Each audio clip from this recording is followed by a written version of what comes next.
ഉഴവൂർ വിജയനെയും കുടുംബാംഗങ്ങളെയും വ്യക്തിപരമായി അധിക്ഷേപിക്കുന്ന പരാമർശങ്ങളാണ് ശബ്ദരേഖയിലുള്ളത്. എല്ലാരും വരുമ്പോ ഇവന് സംസ്ഥാന പ്രസിഡന്റാകാൻ വേണ്ടി സ്വന്തം മക്കളെ പോലും ജയിനും ഈ പറഞ്ഞ ഈ ജിമ്മി ജോർജിനൊക്കെ അടിയറ വെച്ചവനാണ്. NCP സംസ്ഥാന നേതൃസ്ഥാനത്തു നിന്നും ഉഴവൂർ വിജയനെ മാറ്റുന്നതടക്കമുള്ള കാര്യങ്ങളും സുൽഫിക്കർ മയൂരി സംഭാഷണത്തിൽ പരാമർശിക്കുന്നുണ്ട്. ഉഴവൂരിനെ ഇല്ലാതാക്കുന്നതിന് എത്ര കോടികൾ വേണമെങ്കിലും മുടക്കുമെന്ന ഭീഷണിയും ഇയാൾ നടത്തുന്നുണ്ട്. ഉഴവൂർ വിജയൻ രാജിവെക്കണം. ആലപ്പുഴ ജില്ലാ കമ്മിറ്റി ഇന്ന് ആവശ്യപ്പെടുകയാണ്. എനിക്ക് 1 കോടി 2 കോടി ഒന്നും മുടക്കുന്നതിന് ഒരു ബുദ്ധിമുട്ടില്ലാത്തവനാണ്. ഈ രീതിയിലുള്ള ചില ഫോൺ സംഭാഷണങ്ങൾ കേൾക്കാനിടയായതാണ് ഉഴവൂർ വിജയന്റെ ആരോഗ്യാവസ്ഥ മോശമാക്കിയതെന്നും മരണത്തിന് കാരണമായതെന്നും NCP മുൻ സംസ്ഥാന സമിതി അംഗം സതീഷ് കല്ലേക്കുളം പറഞ്ഞു.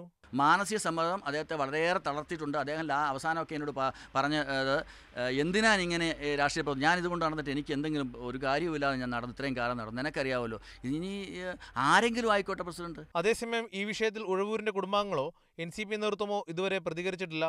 ജോസി ബാബു, മാതൃഭൂമി ന്യൂസ്, കോട്ടയം.